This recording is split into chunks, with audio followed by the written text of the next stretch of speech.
永乐18年腊月23。是的，今天是小年，不在家过节，在这敲什么门？大人，里面请。刘大人，小年好。此人单独来，莫非想趁着小年用这一身行头讨一些好处？大人突然造访，不知所为何事。今天这场大雪，天气骤寒，大人不辞辛苦，还要四处巡逻，为国效力。小小意思，大人就拿着买酒暖暖身子吧。刘大人还真是大方，初次见面就赏了酒钱，看来以后应该经常来讨扰了。还真是贪得无厌，1000两银票，你一个普通校尉，一辈子的俸禄也赚不到。小六，给大人上茶。这么冷的天，没一点眼力劲。今日大雪，气温骤降，大人喝杯热茶，驱驱寒气。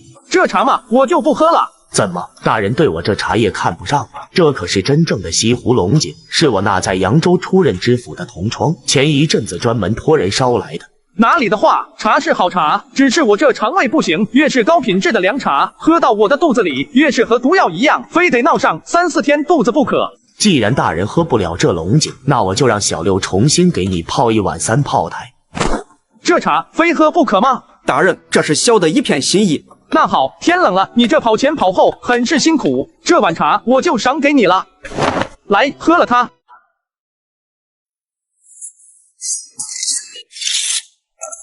刘大人，你这仆人怎么找的？好好的一杯茶，不喝就算了，居然准备出手伤人。此人如此的身手，不是一般锦衣卫。莫非说上面开始查我了？想不到这小六这么的不识抬举，敢对大人出手，惊扰了大人，我替他给你磕头道歉。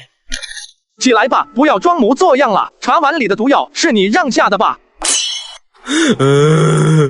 大人开恩，小的有眼不识泰山，冲撞了您，小人罪该万死。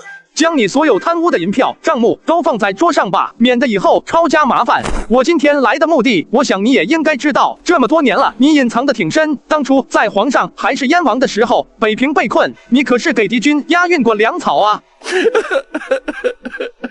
都过去18年了，终究还是被你们查了出来。将你刚才收起来的所有东西全部放置于桌面，喝了这碗茶，安心的上路吧。我的家人都是无辜的，他们根本不知道这件事。喝了这碗茶，你就是因病去世，你的家人会得到朝廷的抚恤。材料全部都在这里，谢大人恩典。一个呼吸之后，手中的茶碗掉在了地上，七窍溢出一丝丝的鲜血，直挺挺地倒了下去。京师东安门是一个让所有人闻之色变的地方，因为在东安门北边1里地的一处大院子里，驻扎着一个刚刚成立的新机构，这所机构的名字叫东基市场。完事了。此人乃是虾仁的顶头上司议长段天明。材料我都带回来了。今天是小年，我弄了一只烤鸡等你回来。这在锦衣卫的时候自由惯了，刚刚被调配到这东鸡市场，处处还是得注意一点。今天这鸡就咱俩吃吧，其他人就不招呼了。你看着办，随你安排好了。我也就是混口饭吃，锦衣卫也罢，东厂也罢，对于我来说都是无所谓。你呀，办案有一手，就是这不愿意低头。和你一起参加锦衣卫的冯国人，人家现在都已经是锦衣卫百户长了，看看你还只是一名校尉。校尉多好，有吃有喝就行了。这年头能活下来的都是平民百姓，你看看，无论是京城的还是外省的大官，哪一个不是活得提心吊胆的？这话咱俩说说也就行了，出去可千万要憋住，这东厂的人心机重，得处处小心啊。炉火依旧通明，虾仁悠闲地喝了一口上好的陈年老酒。这官场的争斗，他是无论如何不想参与，好好的活下去，就是他目前唯一的目标。段议长这小年过得节俭，怎么只有一只烤鸡就打发了？厂公大人考虑到我们东厂作为一个新机构，就应该有着属于自己的身份辨识物品，所以赶造了一批梅花令，段议长这里就交由我来送达。东厂13亿，议长段天明，谢过厂公大人，谢过李公公。起来起来，以后我来了，不用行大礼。虾仁，你就知道喝嘛！见了李公公，一个招呼都不打。李公公都说了，不用打招呼。段议长不必指责，按照村里的辈分，他还是我叔呢。我操！哪有叔叔见了侄子还要行礼的事？你也过来坐着吧，以后都是自家人，不用这么客气。人家2名老乡叙旧，自己瞎掺和什么？你们先聊，我这就将梅花令给大家发放下去。说着，弯腰提起地上的包袱，拉开房门，顶着漫天的大雪走了出去。屋里只剩下了虾仁2人。你到锦衣卫也时间不短了，凭你的身手，不说千户，混到个百户也是一点问题都没有。你说你不想当官，当初从军是想干嘛？这枚令牌和其他的梅花令有所不同，这是百户级别的梅花令，可享受百户一样的待遇。当初当兵还不是想不被饿死，混个饱肚子。至于当官，我没有那个天分，应付不来那些官场的排场和讲究。好吧，你既然这样想，那我不勉强你。当初和我一起进宫的王三，前天晚上死了。王三，你们不是一直都在一起吗？他怎么好好的突然死了？虾仁、王三、小李子，也就是眼前的李公公，3人乃是故都南京郊外的一处村落里一起玩耍长大的儿时的玩伴，有着很是淳朴的感情。后来3人分别入宫，虾仁做了锦衣卫，王三、小李子2人做了太监，几乎很少见面。但这份有生以来便培养起来的感情，却并没有因为宫中的繁琐礼节事务有所减淡，相反的，整天面对外人的尔虞我诈，使得3人的感情进一步升温。他在哪里死的？京郊的一处院落旁，被倒塌的围墙砸中，压碎了5脏6腑。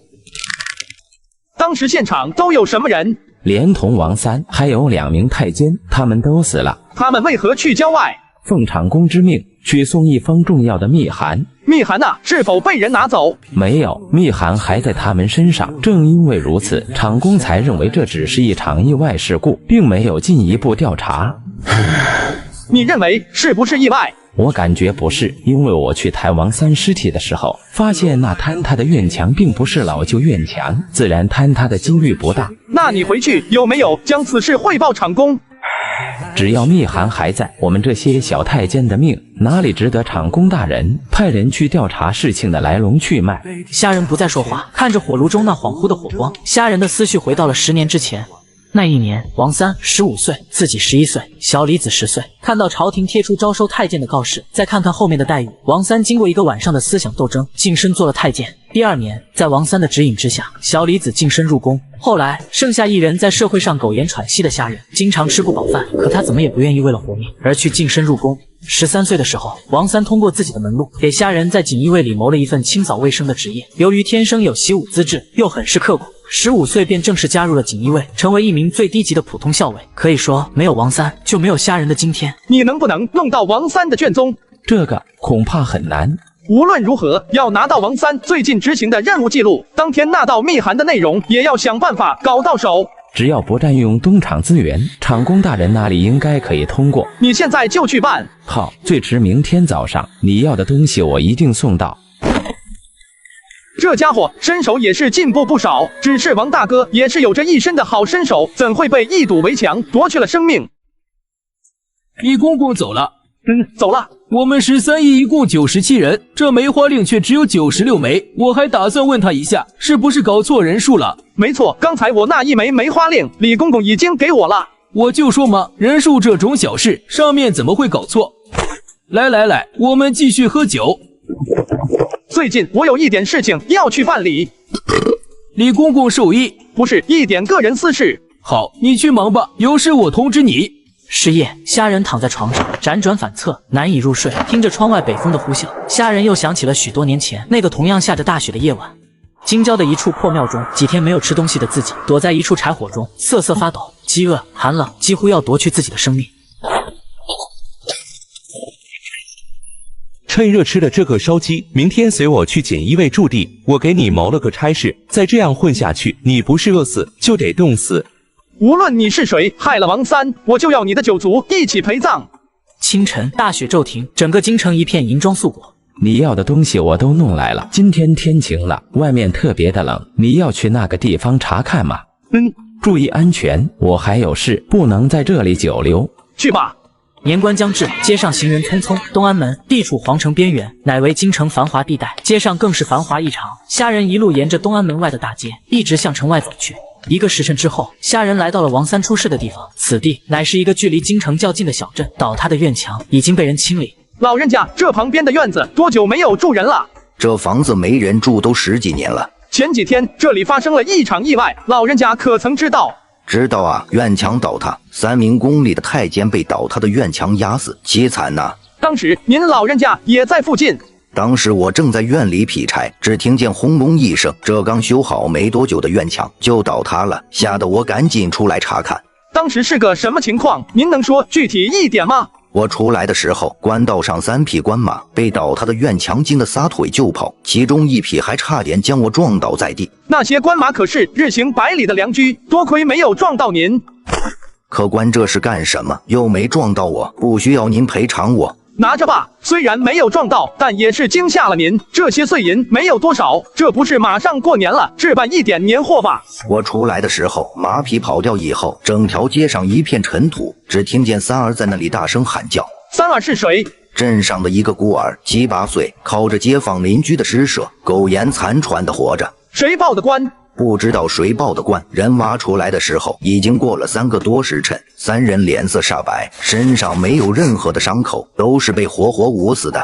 哎，可怜啊！官府的人什么时候到的？3人刨出来的时候，官府就来人了，20多名和您一样打扮的人，还有7、8名太监。他们查看一番，问了一下当时的情况，就将3人的尸体装上马车拉走了。这墙垒得太高了，地基又没处理好，整个墙跟和泡在水里一样，不倒才怪。镇上人从那过，也都绕着。您说平时镇上的人行走都从那院墙旁边绕开？对呀，平时都没人到那墙跟前去，不知道3名公公为何会被同时捂在里面。听着众人的议论，虾仁更加肯定了，这是一件处心积虑的谋杀，而绝非意外。王三几人路过小镇的时候，正是中午，按理说正是赶路的时间，他们为何要下马呢？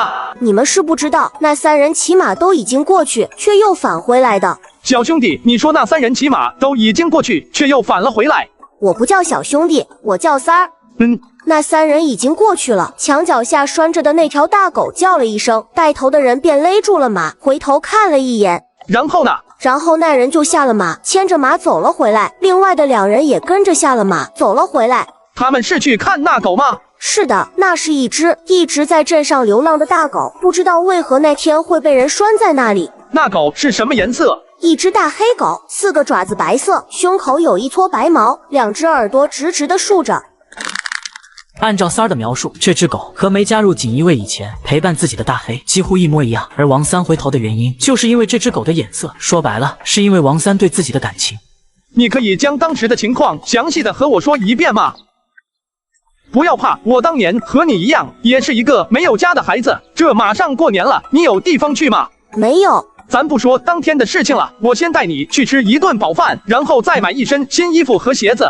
你为什么要对我这么好？因为看见你，我就如同看见了当年的自己。我不光要给你买新衣服，我还要将你带在身边。虾仁想从三儿的嘴里知道当天所发生的一切，但他更想像王三当年照顾自己一样，照顾这个涉世未深却就被社会抛弃的孩子。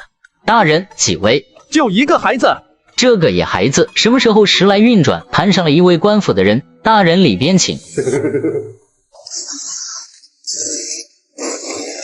吃吧，别着急，以后不会再让你饿肚子了。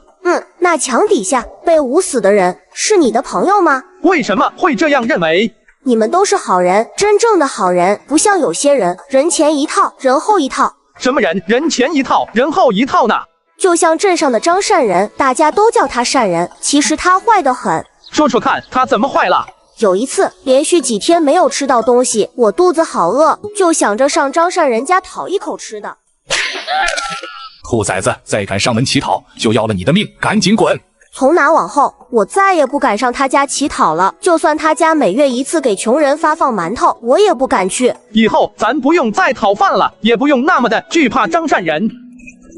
张善人，管你真善还是假善，若是参与了谋杀王三的勾当，你们全家将会从镇上彻底消失。回到了东安门的13义院子，因为今天并没有接到执行任务的命令，议长段天明正在院子里正常的修炼功法。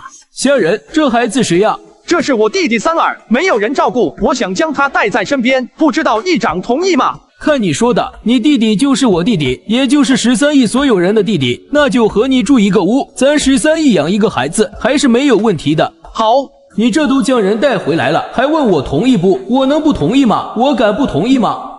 年前就先看着这些书，自己揣摩，年后私塾开学了，我送你去读书。大哥，我一生疾苦，只是一个流浪的孤儿，何德何能被您如此对待？您就是我的再生父母。你知道围墙无死之人和我是什么关系吗？三儿不知。今天你这样跪拜我，而我当年也是这样跪拜他的。三儿明白了，这叫知遇之恩。傍晚时分，三儿在屋里认真地翻看着东厂的基础识字书。虾仁脱掉了身上的校尉服，换上了一身黑色的紧身衣，又将那把制式佩刀挎在了腰间。大哥，天色已晚，你要出门吗？你的恩人还在，大哥的恩人却被人谋杀，你说这仇要不要报？要报，一定要报。北方的傍晚，街上已经一片寂静，繁华如京城这样的地方也是百步之内遇不见一个人影。虾仁脚底生风，向着10几里外的小镇一路疾驰而去。通过白天的勘察，这恶毒的张善人或许是此事的一个突破口，而虾仁此行的目的就是从张善人的口中得到一点有用的东西。站住！你是什么人？这是什么东西？不认识。天色已晚，张善人已经就寝，请阁下速速离去。张善人院子里躺着7、8具尸体，从衣着上看都是下人和丫鬟，每个人的身下都是一滩鲜血，脖子上深深的伤口几乎都是被一刀毙命。主屋里，张善人脸色铁青，七窍流着鲜血。好一个杀人灭口！不好，门口那俩人。门外北风肆虐，挨了虾仁一掌的两人早已不知所踪。还是来晚了一步，看来自己白天的勘察已经打草惊蛇。在张善人死亡的桌上平铺着一张白布，上面写了上百个潦草的字迹。我自以为是出资修建街道围墙，却不想意外砸死了宫里的3位公公，自知罪业深重，今天无奈服毒自尽。然不想家人受此牵连，故将他们一并带走。好一个畏罪自杀，真是此地无银300两。半个时辰之后，小镇的街道上响起一阵急促的马蹄声，30多名13亿校尉在段天明的带领之下，迅速抵达了张善人府的大门口。遇见难题了，我来晚一步，张善人一家尽数被杀，全部都是一刀致命，刀法之精准，不是江湖高手，就是职业杀手。你在查张善人？此人和另外一件命案有关。好，我们进去看看。段天明蹲在了地上，仔细地查看着每一名死者脖子上的伤口。这不是刀伤，凶手用的是剑，在一剑封喉之后，又故意用内力将伤口撕裂，目的就是混淆视听。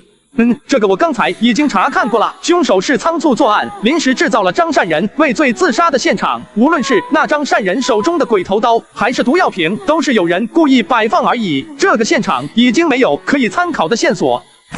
一剑封喉，凶手对于剑已经运用的炉火纯青，整个京城有此等实力的人大有人在，想要通过剑伤来找出凶手，难度可不小。虾仁，这事要不要向上面汇报一下？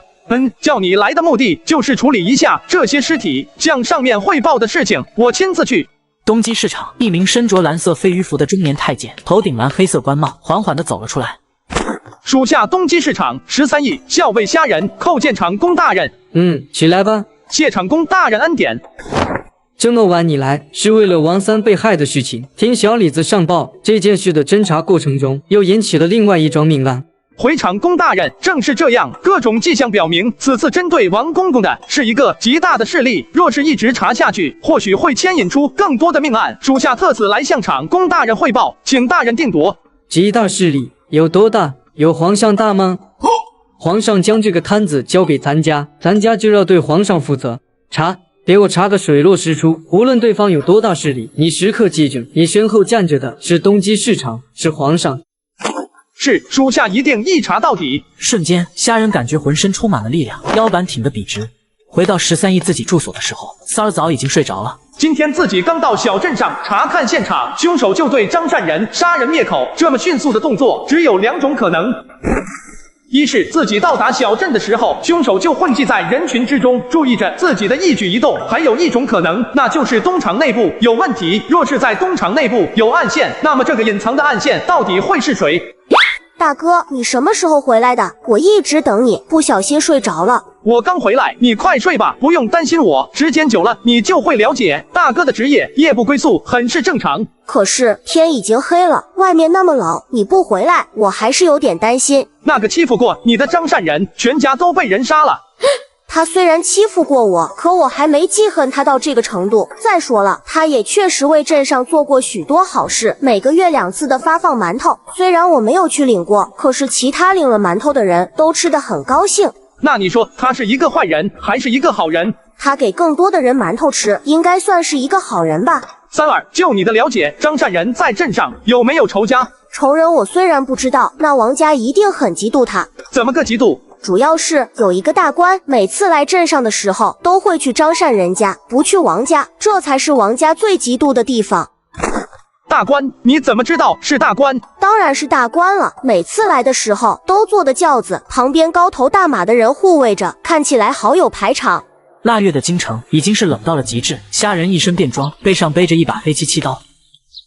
这是每月发放馒头的王家吗？走吧走吧，这馒头不发了，以后再不发了。为何不发了？不发了就是不发了。一个跑江湖的穷鬼，问这么多干嘛？麻烦你们通报一声，我要见你们老爷。哪里来的回哪里去，再不离开，别怪我手中棍棒不留情。不得无礼。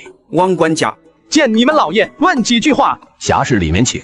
鄙人清河店王家家主王昌廉，听管家说侠士上门有事相问，不知所为何事。张善人和官府的人有过交集，那人每次来的时候都会坐一顶轿子，旁边还有骑着朝廷军马的护卫保护。王族长可知那人是谁？骑着军马，那一定是军队里面的人，而坐轿子，要么是为了掩人耳目，要么是压根不会骑马，那就是一名文官。我这样回答，侠士满意否？谈不上满意，不过还是要感谢王族长的点睛之笔，打扰多时，在下这就告辞。最近清河店经常有一个身背利剑的黑衣人出没，侠士手握宝刀，想必也是身怀绝技之人，不想去会会他吗？清河店唯一的一家酒馆门口，虾仁手提利刃，左右张望了一眼，推门走了进去。客官，还是2斤牛肉，2斤烧酒。烧酒给我烫一下。快靴怎么跟锦衣卫的制式快靴这么相似？这件莫非……回想着张善人家人脖子上那深可见骨的致命伤口，眼前的这把3尺清风剑让虾仁一阵血气上涌。不过大厅里还有开怀畅饮的几桌客人，虾仁压住了此刻就要动手的想法。临近黄昏，蓝山人终于吃饱喝足，起身离开了酒馆。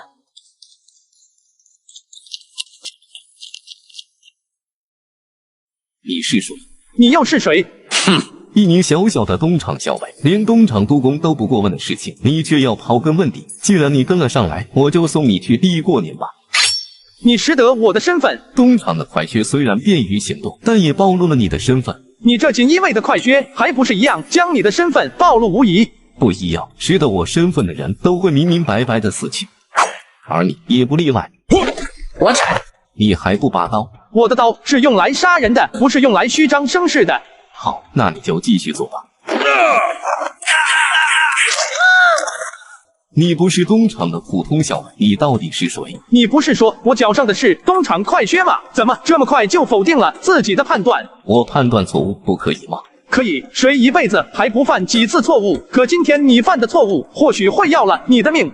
哼！出来混的，迟早要还的。今天你杀了我，明天被杀的或许就是你。不要有逃走的想法，说出你的幕后之人，今天你就可以活着离开。即便是我说了，真的能全身而退吗？在我这里，你可以全身而退。至于别人让不让你活着，我左右不了。一般的锦衣卫若是叛敌，就会遭到整个锦衣卫阵营的通缉追杀。既然你赢了，就杀了我吧，成王败寇也用不着这么的羞辱我。好，既然你不说，那我就送你上路。你手中的刀是利刃，你是快刀虾仁。对，我是虾仁。你们处心积虑杀死的太监名叫王三，是我的大哥。住手！虾仁没想到这个事件的隐秘性竟然高到让执行任务之人选择服药来封口。龙门客栈。清河店，虾仁来到蓝山男子住过的客栈，想找到一点蛛丝马迹。有人吗？住店。屋里漆黑一片，伸手不见五指，而且没有任何的声音回应。老板，有人住店。好强的血腥味！整个大厅一片凌乱，一名中年男子倒在柜台前的地上，口中吐出的鲜血已经将胸前染红。凶手已经被自己击杀在了清河店郊外，那这起凶杀案又是何人所为？难道说凶手不止一人，还有帮凶？不好，王家要出事了！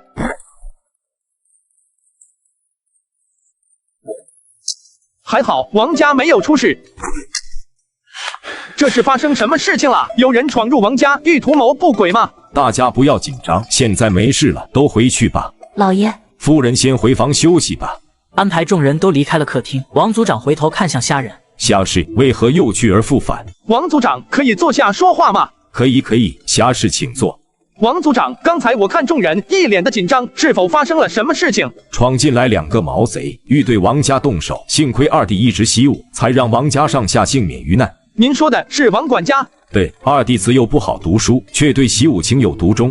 这2人在王家没有得手，估计已经退去，等待上级的进一步指示。下一次对方派出的人手，估计王管家将无法抵挡。王族长，不知道您下一步有什么打算？对于舞枪弄棒，我一窍不通。若是对方不肯善罢甘休，我也只能听天由命罢了。这客厅里的字画可是王族长所为？都是鄙人临摹，让侠士见笑了。在下虽然是一介武夫，倒也识得这墙上字画所包含的深厚功底。王族长如此卑谦，却是让在下如坐针毡了。那我就不自谦了。走，我们坐下说。在我的印象当中，习武之人莫不是豪爽粗鲁之辈。我若是没猜错，侠士并非普通的习武之人。这次王族长可能走眼了，在下自幼便是孤儿，靠着捡拾路边的残羹剩饭，苟且偷生，从未接触过什么圣贤之书。侠士不要妄自菲薄，人的出身无法自我选择。在我看来，少年时候的清贫反而更能激励出一个人的斗志。王族长，在下有一个不情之请。侠士尽管说。对于王族长的胸怀和文采，我仰慕不已。家中有一个即将入学的弟弟，我想让他来王家，哪怕是端茶倒水、洗衣扫地都行，只希望他能受到你的熏陶，沾染一点文化气息。刚才侠士不是说你自有孤儿吗？王族长也认识，他就是清河店一直流浪的三儿。那是一个乖巧的孩子，而且从来没有来王家领过馒头吃。这或许是缘分吧。我现在将他安排在京城，若是王族长同意，我这就叫人将他送过来。天色已晚，一个孩子还是明早送来吧。家人替三儿谢过王族长了。侠士不必客气，凡是喜好读书之人，我没有拒绝之理。对了，我还有几位朋友也想学着识字，可否住在府上？你的朋友和你一样是习武之人吗？是的。我没猜错的话，侠士应该不是江湖中人，而是官府之人，安排人手在王家，莫非有什么深意？实不相瞒，我叫虾仁，是东基市场的一名办案校尉，清河客栈掌柜的，连同2名小二刚刚被杀。我想到凶手或许会对王家动手，才追了过来。虽然王掌柜出手赶走了凶手，他们一定不会善罢甘休。我只是想安排几名校尉在这里，护得王家周全。好，既然是虾兄弟的一片好心，我再推辞就有点做作的嫌疑了。那我就先去处理清河客栈的事情了。明天一早，他们和三儿我一起送到府上，告辞。大哥，你也需要人保护啊。能苟且的活着，有几个人心甘情愿毫无建树的死去？我也是人，不是神。翌日，太阳早早地挂在了天上，2道官府的封条已经将清河客栈的大门封了起来。不远处的几名晒太阳的老主开始对着客栈指指点点。这王婆也是命苦，早年丧父，中年丧子，一个瞎子，好不容易将孙子拉扯大，刚能当个店小二跑腿挣钱了，这又是白发人送黑发人。不知道我们清河店是怎么了？最近接二连三的死人，先是宫里的3位公公，紧接着张善人一家被杀。这倒好，睡一觉起来，清河客栈也没了。那3位公公是意外，这张善人家和清河客栈可都是凶杀案。你们说，这中间会不会有什么关联？三儿，给先生下跪。先生在上，请受三儿一拜。第一拜，拜先生教我做人；第二拜，拜先生教我读书；第3拜，拜先生教我明辨是非。这些话何人教你的？没有人教我，镇上的私塾开课的时候，我在外面偷偷听的。我王长连一生只会自己钻研，从未想过会收取门生。今天这门生我要了。听闻此话，虾仁心中一阵激动。三儿，你大名叫什么？不知道，在我的记忆里，大家都叫我三儿。既然你认虾兄弟做大哥，那我就帮你取个大名，叫虾小玉，如何？小玉，谢过先生。对了，虾兄弟，你单独跟我来一下。这是经常来张善人家的官马遗落下来的。莫非这是天津卫官马的长？天津卫分左卫、右卫，直隶于后军都督府。自己击杀的蓝山男子乃是锦衣卫，而今再加上一个天津卫，还有那坐在轿子里的文官，对方的这盘棋下得不小啊！有没有想退缩？这件事情我不查到底，绝不放弃。只是王族长，您是不是早就看出来，这清河店接二连三发生的事情，原本就是一个大阴谋？阴谋不阴谋的，我不知道。而那张善人发放馒头的事情，绝对是居心叵测。村口3名宫里的公公意外身亡在围墙之下，我也绝对不相信那是意外。清河店接二连三的发生命案，已经让镇上居民人心惶惶。王组长，您说官府是不是应该张贴一幅告示，安抚一下民心？夏兄弟本身就是官府之人，出一幅告示也是理所当然。此案牵扯甚广，虽然对方应该知道了，东厂开始介入调查，但这告示还是当地官府来张贴更为合适。也是，夏兄弟考虑周全，这清河店归顺义县管辖，夏兄弟准备如何通知顺义县？我亲自去，这就出发。顺义县隶属于顺天府昌平州，距离京城100多里地。什么人随便闯顺义衙门，找死是不是？老爷今天不在衙门，你进去也没有用。作为一县之令，大白天的不待在县衙，去了哪里？县城大人不久前喜得贵子，今日正是满月之际，张知县带着衙门众人，今日便去道喜了。带路。好，我这就带路，您跟着我便是。过了半刻钟时间，两人来到了一处格外宽大的院子门口。这就是曹县城的家，我可以回去了吗？走吧。似乎是到了开席时间，门口并没有人接待，也没有人阻拦。堂屋里坐在主位五官端正的中年男子，正是顺义知县张启山。不知为何，他今天吃饭总是有点心不在焉。你是顺义知县？鄙人正是顺义知县，阁下是？清河店连续出了2起凶杀案，张知县却在这里大吃酒席，还真是顺义的青天大老爷啊！哪里来的野后生，跑到知县大人面前撒野？不把你抓起来关押几天，你就不知道天高地厚。抓我？你算什么东西？猖狂！哼！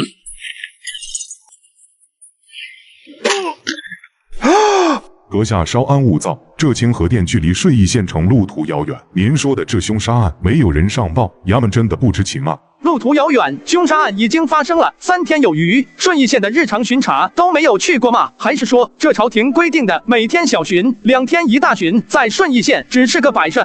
没有，我前几日刚刚从清河店巡查回来，并没有。还没等知县将话说完，身边的一个瘦弱男子打断了他的话，而知县也识趣地闭上了嘴。阁下是谁？凭什么在这里指责一名朝廷命官？难道张知县就是去张善人家的坐轿之人，而将张知县的话语生生打断的人，便是张知县的上线？我是谁？你又是谁？我是谁？我就是看你不顺眼的人，将堂堂顺义县捕快头领打晕在地，凭着一点功夫，当真以为自己天下无敌了？3尺清风剑，好强大的剑气！看来此人才是杀害张善人一家的真正凶手，而那蓝衫男子只不过是他们的后续力量。这是虾仁加入锦衣卫的第6年了，手中办过的案子没有1000，也有800，可是从来没有一起案子像今天这么憋屈。快刀虾仁，可是再快的刀也没有保住张知县的性命。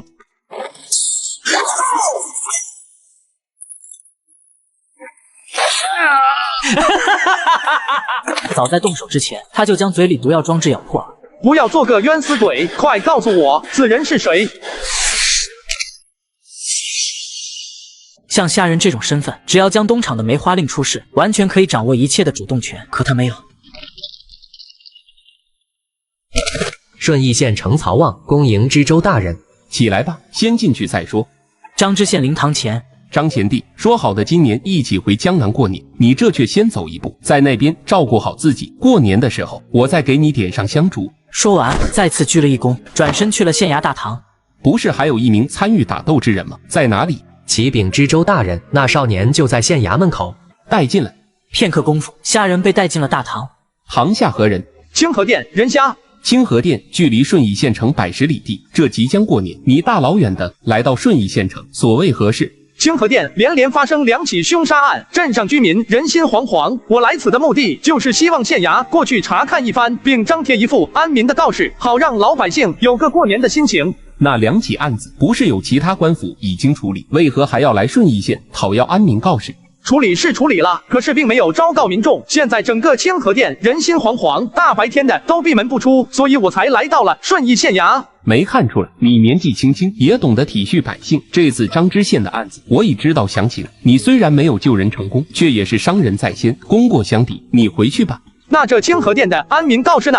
曹县城，你现在拟一份告示，让他带回去吧。大人，清河店的事情，小人一无所知，从何写起啊？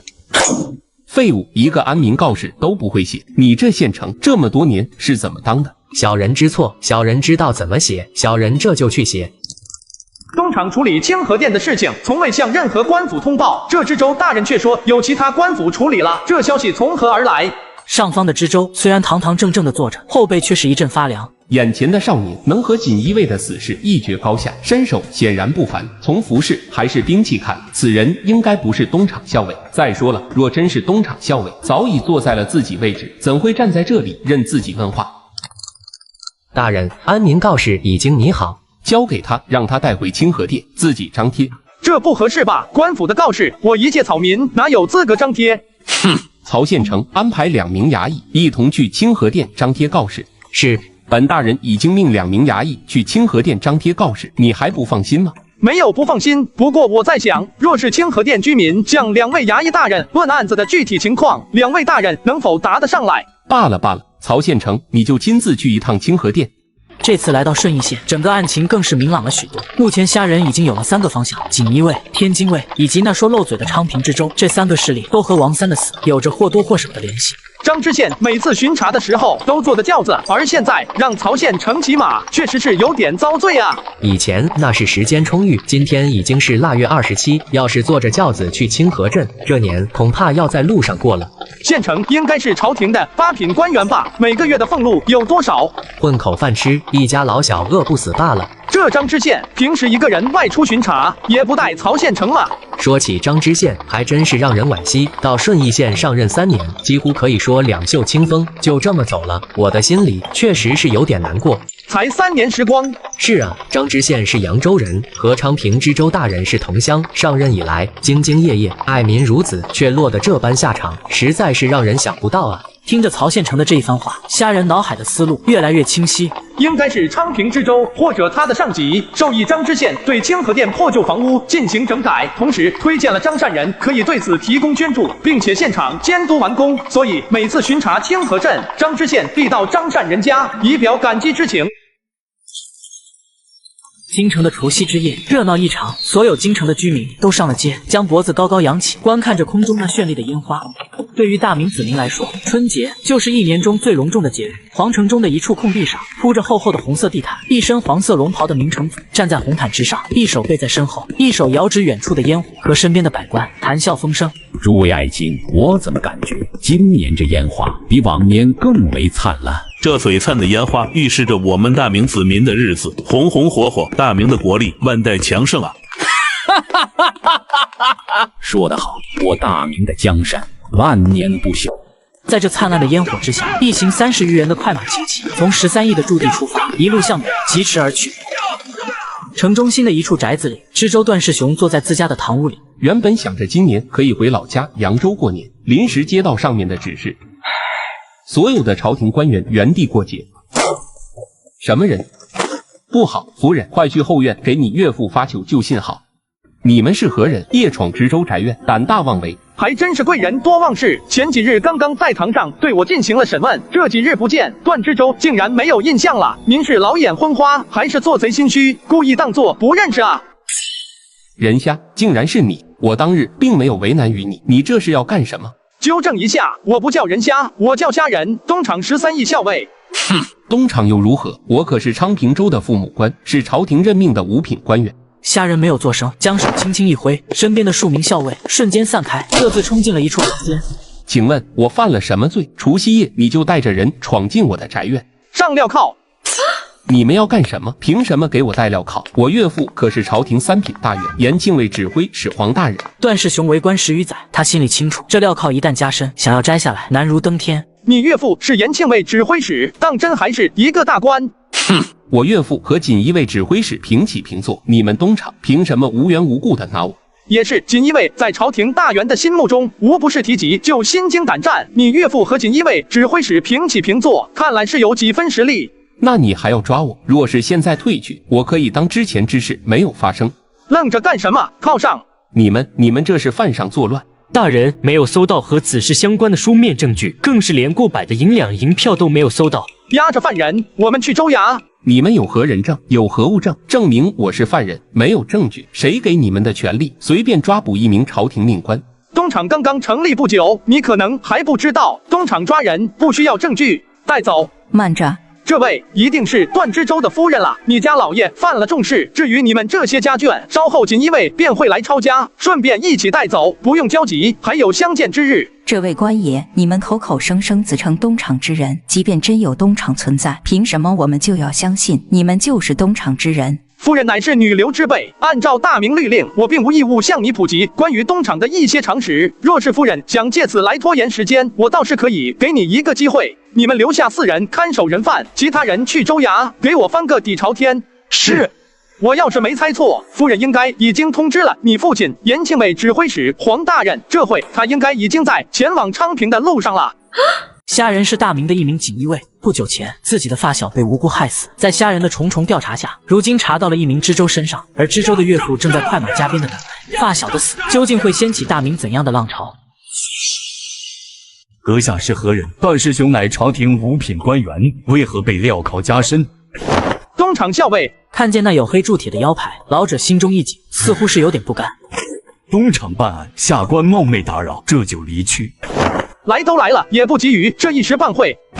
大人有何吩咐？带着几百军中快骑，将这街道围得水泄不通。你是何人？在下延庆卫指挥使黄安良。原来是延庆卫指挥使大人，只是延庆卫作为京城防御卫所之一，应该是在八达岭居庸关一带设防，而今大人带人来到这昌平州，难逃擅离职守之嫌啊！今天要是被安上一个莫须有的擅离职守之罪，岂不是被那些同僚当作落井下石的借口？大人言过了，这昌州城也在我延庆卫的防御之内。除夕之夜，我带领手下巡视一番，并没有擅离职守。呵呵，那看来我是有点错怪黄大人了。这段师兄乃为朝廷要犯，我刚才拿他之时，他可是口口声声吆喝着有着一名做延庆卫指挥使的岳父，刚好您这就来了。大人，这段师兄确实是在下的女婿，我一直教导他要廉洁为官。本来借着这巡查之机，有一己私心想顺便看看他，怎料恰逢大人办案，看着他那一身镣铐，我悲痛之至啊。不过既然刚好遇见，我想冒昧的打听一下，他究竟所犯何罪？黄指挥使，您这是在质问我吗？在下不敢，大人若是不方便讲，在下这就告退。罢了，规矩是规矩，但都是在朝廷当差，还能不讲一点人情吗？段师兄犯了什么事，我不能向您透露，但他是您的女婿，既然碰见，您还是可以给他送行一下。这一走，还能不能相见，那可就说不准了。既然大人恩准，那我就送他一程。为官10余载，却落得这镣铐加身，也真是辜负了我这么多年的循教导啊！岳父大人救我啊！我真的没有犯什么罪，这些东厂之人在诬陷我，您一定要救我啊！糊涂，东厂拿你定是有做的不好的地方。若是你真的清白如纸，东厂调查清楚，也绝对不会为难于你。堂堂7尺男儿，这般哭哭啼啼，成何体统？可是我真的是没有作奸犯科啊！你若真是清白，就随着这些东厂大人去说清楚。东厂的厂公大人虽说一直身居皇宫，却是与我也有过一面之缘，定然不会过分的为难于你。岳父大人，虽然我一身清正，可这样被他们带着镣铐，心里还是发慌啊。喝了这碗茶水，平复一下心情，和这些大人上路吧。这茶水已凉，喝了容易闹肚子。此去京城，路上寒风凛冽，黑灯瞎火的，茅房也不好寻找，还是不喝了吧。好，那就不喝了。时间已经不早了，我还等着回东厂复命。黄指挥使公务在身，除夕之夜还要在辖区里巡查，就先去忙吧。呵呵，大人辛苦，还望一路上对我这不争气的女婿照顾一二，在下告退。段师兄，你觉得你岳父对你如何？这还用问？岳父对我恩重如山。是吗？那你看好了。说着，虾仁把一枚针放在刚才黄安良端起的茶水里。不可能，我岳父怎么可能会对我动手脚？这黄安良乃是当年北征大军主帅李景龙的一名小参军，郑村坝之战失利后便投降了燕军，随后跟随明成祖南征北战，也是立下了不小的战功。黄安良和段世雄同为扬州人士，自从有了实权之后，便四处活动，生生的将段世雄从一个穷书生捧上了昌平知州的位子，更是将家中长女下嫁与他。不要白费心机的挑拨离间了，岳父对我恩重如山，怎会在茶水中动手脚加害于我？睁大你的眼睛，给我看仔细啊！这是一种慢性毒药，服用之后没有任何知觉，但绝对活不过3天。大人，怎么样？没有收获。无妨，我们起身回京吧，把他夫人也带上。翌日，一轮红日从京城的东南城角冉冉升起，大明历也正式进入了永乐19年。皇帝的寝宫前方围绕着宫女太监，大大小小10余人。平日里勤于朝政的明成祖朱棣，此刻却没有丝毫起床的动静。那些太监、宫女的脸上挂着焦急，却没人敢上前去看个究竟。其实帷帐中，明成祖早已醒来。昨晚观看烟火，偶感了风寒，这身体真是有点老了。今年明成祖已经61岁了，这身体已经开始走下坡路。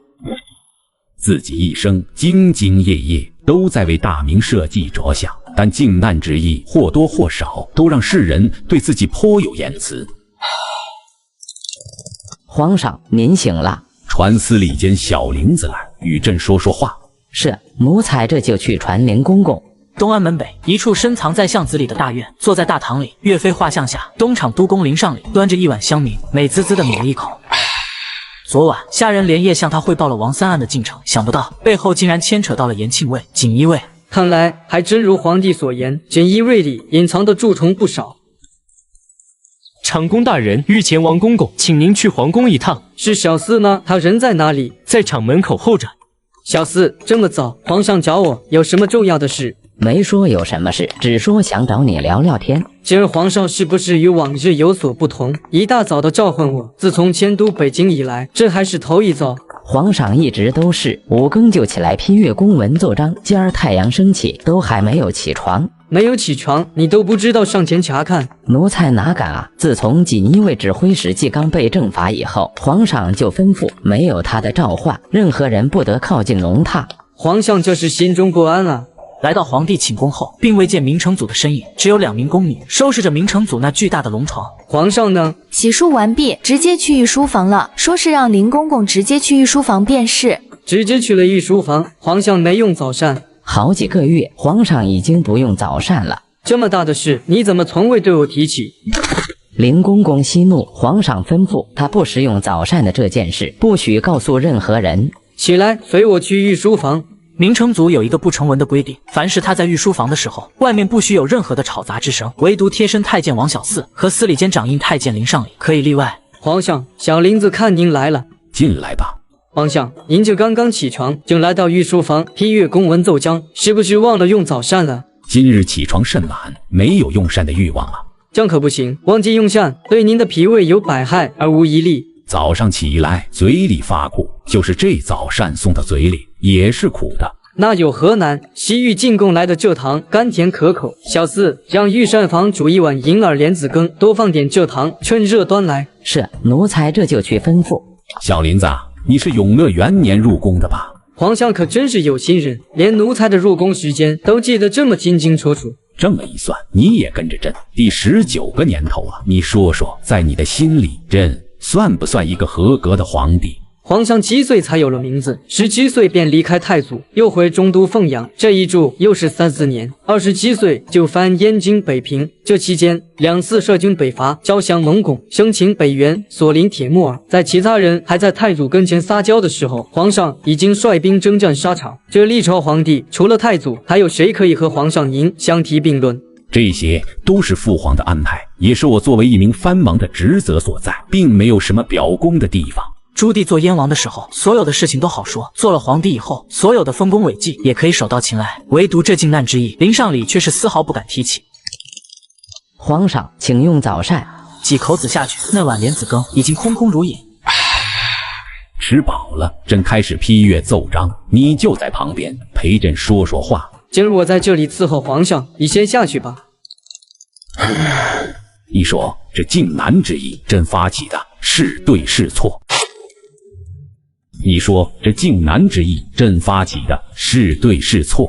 皇太孙年幼，听信奸臣皇子常之言，诛杀周、代、襄、齐王等人，诛天之大，哪有皇侄诛杀皇叔一说？这靖难之役没有对错一说，而是必行之。老奸巨猾的林尚礼哪敢提见文帝3字，只得用皇太孙3字巧妙的代替。大明的疆土何其辽阔，大明的子民何其众多，可明朕心之人唯有小林子你，何其悲哀呀！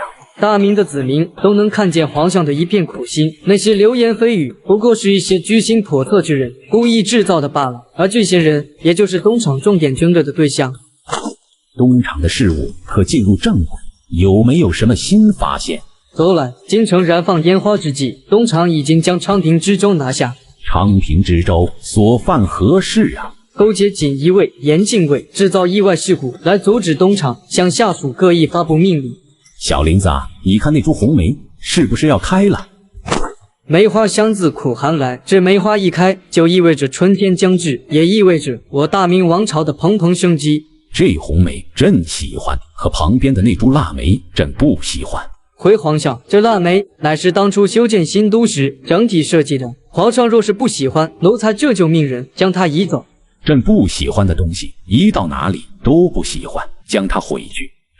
是，奴才这就命人将它连根挖起，尽数毁掉。东厂，林尚礼一屁股坐在椅子上，长长的出了一口气。今天明成祖的一反常态，着实将他吓了一跳。若不是13亿的虾人从王三意外身亡中发现倪端，自己还在这惶惶的混日子呢。一个饥渴要想真正的强大起来，必须培养自己的人才。我看这虾人就不错。小李子，奴才在。今天过年，你没有去看看你的发小？长工大人，您说的是13亿的虾人吗？除了他，你还有什么发小？没有了，除了虾人，就是王公公。可惜王公公的头七都过了好几天了。这王三的头七都过了。你看我就继续，过去的就让它过去吧。今天过年也是咱们东厂成立的第1个年，吩咐下去，今晚厂里聚餐，将13亿的议长连同虾人都叫过来。是，奴才这就去办。东极市场是皇帝直属的最高特务机关，唯一不缺的就是银子。你们知道这是什么吗？不知道。小李子，告诉他们，这是郑公公从西洋带回来的葡萄酒。皇上的赐酒，厂公大人给我们分享，我们真是受宠若惊啊！能得厂公大人如此厚爱，属下一定为东厂鞠躬尽瘁，死而后已。大过年的，什么死不死的都不吉利，不就一瓶葡萄酒，若是好喝，回头我再去皇上那求一瓶，给你们带回去，慢慢品尝。来，小李子给大家满上。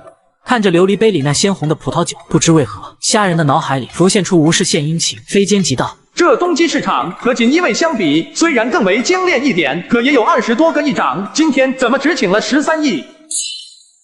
你若真是清白，就随着这些东厂大人去说清楚。东厂的厂公大人虽说一直身居皇宫，却是与我也有过一面之缘，定然不会过分的为难于你。那黄安良与此案有着莫大的关系，很有可能就是背后主谋之一。若是厂公大人想为他说情，即便是冒着天大的危险，自己也要将此案捅到皇上那里去。来，都端起来。这是我们东厂成立以来的第1次聚餐，没有其他意思，就是聚餐聊聊天而已。恭祝我们东厂旗开得胜，为皇上分忧，为朝廷立功。这些东西我是专门给咱们东厂从皇上那申请的，大家吃，别客气。厂公大人，今天是我们东厂小聚，吃的这么丰盛，您是不是有什么话要说？当然，你们也能看得出来，今天的这次聚会，我并没有邀请蒋行千户和李行百户。你们知道这是为什么吗？为什么？我今天邀请你们，是因为我信任你们，我想将整个东厂做成铁桶一片，为皇上效力。厂公大人，您对锦衣卫不信任？不是我不信任，而是皇上不信任。自从纪刚出事，风头正劲的锦衣卫，不说是在皇上心中一落千丈，也绝对没有以前那般信任。而我们东厂要做的，就是用一些实际的成绩向皇上证明，锦衣卫能做的，我们东厂也能做，而且会做得更好。厂公的意思，东厂目前的掌刑千户和理刑百户只是个摆设。今天将你们叫来，我不妨先透露一下，我就是想将你们培养成为东厂自己的掌刑千户和理刑百户。谢厂公大人栽培，段天明心中感激不尽，一定为厂公大人赴汤蹈火，在所不辞。此言差矣，是为皇上赴汤蹈火，在所不惜，不是为东厂厂公。起来入座吧。大人，我可以说些肺腑之言不？请说，能坐在这里，我就是想听你们说自己的心里话。我想冒昧的问一下厂公大人，您可认识延庆卫指挥使黄安良？黄安良，想起来了，之前针对延庆卫的城防布局，皇上曾召他进京一次。若是黄安良向厂公大人求情，大人是否会为其网开一面？听着虾人的言辞，身为13亿的头领段天明心中七上八下。对方是谁？对方可是一人之下，万人之上的东厂厂公。一句话可以将朝廷3品以下官员押入牢狱，诛灭9族。虾人这家伙却在这里质问起了对方。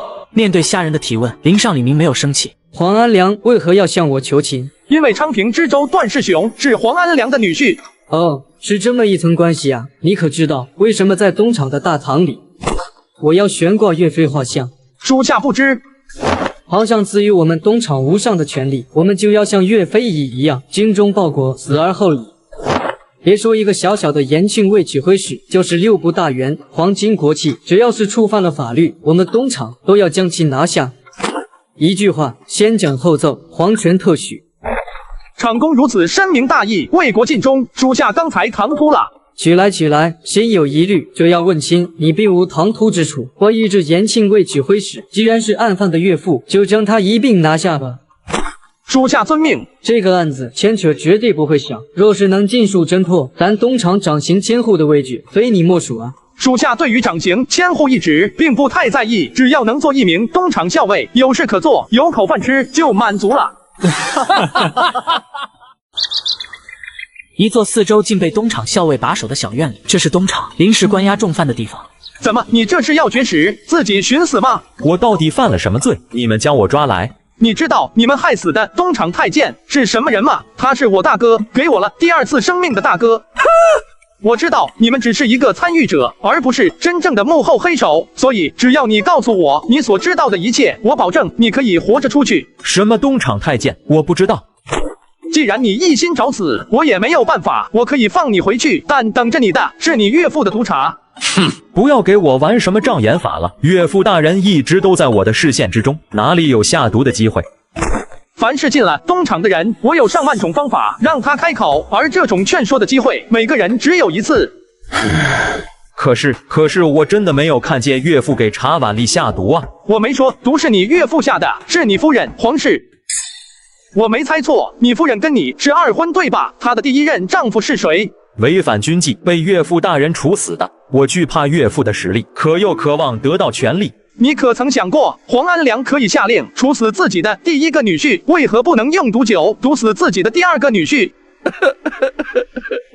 不要说了，不要说了，我不想提起这些事。既然你这么说，我也不想再继续劝说一个死人。可你那新纳没多久的小妾也在这个院子里，若是诛杀九族，她也在九族范围之内啊，一尸两命，着实让人惋惜啊。慢着，你怎么知道我那小妾怀有身子？我说，我什么都说行了吧？老狐狸，你竟然敢给我使诈！这么说，你就是一个吃软饭的。说吧，将你知道的全部都说出来吧。那天，我得知张知县死了，被人一剑捅破了喉咙，我就有点胆怯，不敢去。然后我夫人就让我将此事上报给他父亲，看看他老人家是什么意见，或许能派点军士过来，这样就安全许多。当我到达我岳父的军营中，他给了我一个建议。既然有人来讨要安民告示，那就是说处理清河店凶杀案的官府在敷衍了事。你去了就不要再提说官府处理之事，只管给他一张安民告示，打发他离去便是。以后送进来的饭菜你就放心的吃吧。什么时候放我出去？等我将此案查清，所有的涉案人员全部拿下，你就可以放心的出去了。怎么样，招了没有？和没招没有区别，至少可以断定那延庆卫指挥使黄安良参与了此事。要不要抓捕黄安良？不急，现在对于黄安良的罪行，我只是推断而已。若是想抓捕他，并且让他开口，必须有人出来指证他。那段世雄什么都不知道吗？怎么指证？段世雄不知道，可他的夫人黄氏知道啊，而且知道的还不少。这女人这么厉害，难不成是黄安良故意安排潜伏在昌平州衙的？这个不知道，明天你将他提审一下，看看能不能让他招供。为什么是我？你不是审讯犯人有一套吗？这是个女人，我没有经验，你不审谁审？记得还在锦衣卫的时候，对付女人可是你的强项。那我可就不客气了。走吧，咱俩回去弄壶热酒，暖暖身子。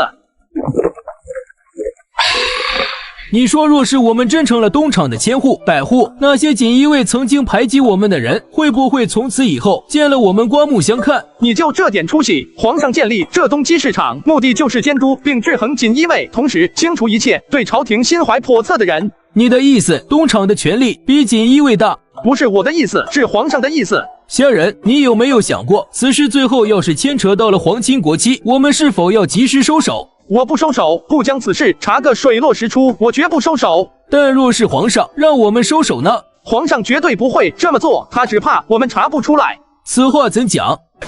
咱们皇上可没有这么简单。从杀掉建文老臣的举动来看，皇上的心里对自己的皇位并不是十分的自信。他不允许别人在身后说三道四，更不允许暗地里有人对他心怀叵测。就算是查到了皇亲国戚，皇上非但不会阻止，甚至有可能亲自下旨一查到底。若皇上能支持到底，我这东厂里行百户的念想，看样子能够实现。实现是一定能够实现，不过什么时候实现却是个未知数。目前我们的突破口就是延庆卫指挥使黄安良，但他是一名武将，又久经沙场，即便是有一点把柄，想要他开口是何其难啊！那就先从皇室下手，等他招供了，我们就直奔延庆卫，拿下黄安良。只要进了我们东厂的牢房，认他是铁打的汉子，我也给他将骨头化成水。咱不说延庆卫，你明天先让皇室开口再说。这个重任非你莫属，其他人都完成不了。第二天，在段天明用金枝的威胁下，皇室无奈妥协。我招，我什么都招，快让他把这臭红红的金枝拿走。你招早干嘛去了？东厂已经去抓捕黄安良了，你现在招供有什么用？你已经没有机会了。我招，我真的什么都招，放我出去，我愿意当面指证。好，随我去签字画押吧。13亿驻地，所有的校尉都是全副武装，清一色的快马，腰挎制式佩刀。虾兄弟，东厂第7翼、第9翼前来协助你抓捕人犯。好，出发吧，各位。延庆卫驻地数名千户站立在指挥使大人的行营之中。自从女婿段世雄被抓之后，他心中有着一种不祥的预感。诸位可能要出事了。哼，若真出事，大不了拼了，反正也是一死，不如死得壮烈一点。胡来，胳膊拗不过大腿，只要我们有一人幸存，就还有东山再起的机会。指挥使不好了，东厂的任何门口的卫士打起来了。什么？敢冲撞军营卫士？将刀放下，你出去看看怎么回事。记住，绝对不许动手。大门口，一排手持长矛的卫兵紧紧地盯着前方300余人的东厂校尉队伍。你们不知道东厂是皇帝的诏书没有传到延庆卫，还是你们故意不知道？我们不知道东厂是什么。你们若是再继续向前，别怪我们直接动手。我数到3，你们若是还不让开，全部拿下。1、2，慢着，杨千户，您来了。你们退下吧，这里和你们无关。来者何人？延庆卫步兵千户杨飞同，你们又是何人？这是什么？不认识。问你们，冲撞军营，掌国千户，我要将你拿下，以正国法。一名千户不知东厂为何物，不识得东厂梅花令。你是哪里的千户？给我拿下！指挥使，救我啊！指挥使，快救我！大人远道而来，一路舟车劳顿，外面阴冷，还请进营帐里稍作休息，再忙公事。指挥使大人，您的架子不小啊！不知道东厂为何物，不识得东厂的梅花令，是不是皇上亲临？你的手下也会盘问你是哪国的皇上？我延庆卫乃是大明的延庆卫，怎敢对皇上那般不敬？皇上关于东厂的诏书，是不是将你们延庆卫遗漏，没有送达啊？没有，皇上的诏书按时送达延庆卫，只是军务繁忙，大部分将士都在外值守，还没有领悟到诏书的意思。那就将诏书拿出来，给他们念一遍。是，我这就去拿诏书。黄安良弓着身子，缓缓地退回帐房之中，始终都不敢将头抬起。大人，我们要不要拼了？不能拼，留得青山在，不怕没柴烧。你们几个从后门溜走，离开延庆卫，越远越好。大人，那你怎么办？要不趁着他们没进来，您和我们一起逃吧。我是他们的主要目标，走不掉的。你们几个快点离开。大人，诏书在此，给我念。即日起，东基市场成立，上至皇亲国戚，下至黎民百姓，凡见东厂之人，如朕亲临，除了不拜，其他以东厂为准。你们听见了吗？听见了。指挥使大人，我们进你的帐房聊聊，可好？来到营帐，虾人就察觉到了不对。黄大人，这椅子挺热乎啊。一把木椅而已，怎会发热？黄大人一把年纪，怎可撒谎？你那女婿告诉我，前几日他来你这的时候，正好看见一名锦衣卫打扮的人影从这个位子上起身离开的。不可能，他一定是看错了。当天我们正在商讨军务，这个位置怎会有其他人？那就是说，当时营帐里还有其他的卫所将领，是有这几位驻守稍远的千户在一起商讨军务。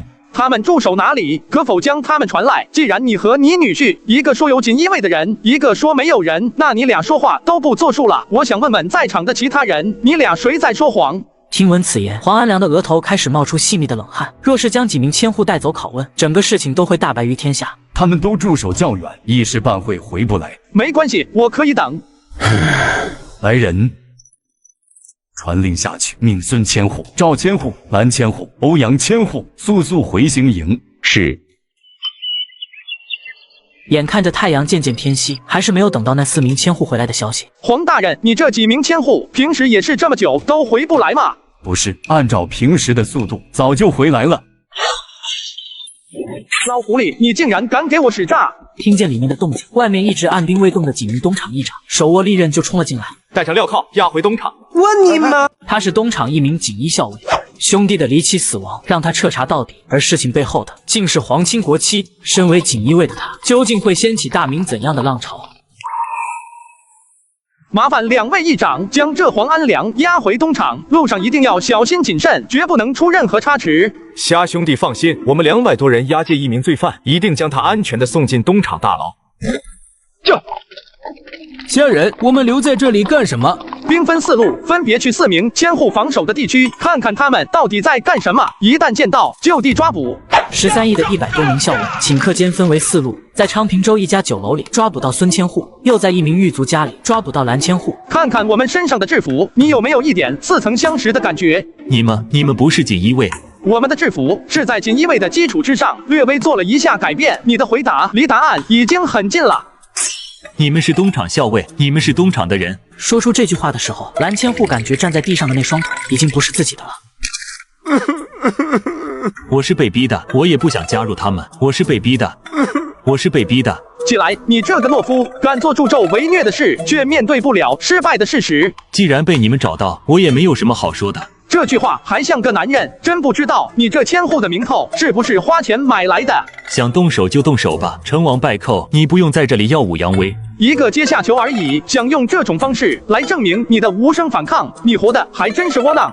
怎么，你想让我站起来和你拼命，来证明我的勇敢，还是一股脑的说出你想知道的一切，来证明我的识时务？你的职务比我高，你是一名军前千户，而我只是一名东厂的普通校尉。但我告诉你，想和我拼命，你没有那个实力，而你知道的那些秘密，你想保也保不住。哼，你就是杀了我，也休想从我的口中得到任何有用的东西。带上镣铐，押回东厂。